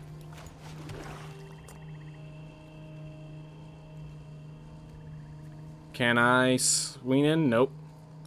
I think we... yeah, he was going to have a Zenith Flare eventually. I didn't consider that brings us below 27. We were a turn too late, and... Yep, we were a turn too late. Good job, man. Good job. You played around that well. I will say I had some land issues, but, like, you played around it well, sir. I appreciate it. You did well. You did well. You won that fight. But yeah, I'm proud of this deck. Let's pull it back up. Let's pull it back up for you guys. I am really proud of this deck. We never saw you, Haunting Voyage. In all our games, you never showed up once. You didn't even pop up in our hand to say hi. I'm okay with that. I am okay with that. We have learned that we need removal more than we need you. With Furja, I think we could fish for you, so I think we knock you down 1 and put in our Doomscar or something like that. Let's actually pop the Haunted Voyage into our sideboard just to make sure we have that still. Alright. And, oh. I forgot to put the Doomscar in. Oh, I just pulled out the Doomscar. Wow, I did that poorly. But yeah. With that little change. Man. This deck did good. This deck did good. And there's a bunch of ways I can improve it. That Heartless Act wasn't working. We could put Dire Tactics in. That could be a solution there. Righteous Valkyries need to be alive. That actually, the Righteous Valkyrie comboing was working. Yeah. I like this deck. I like this deck a lot. I really appreciated being able to pull it off so many times. Oh my gosh, that was so fun. That was so fun. Whew. Alright, everyone, thank you so much for watching. I hope you all have a wonderful day.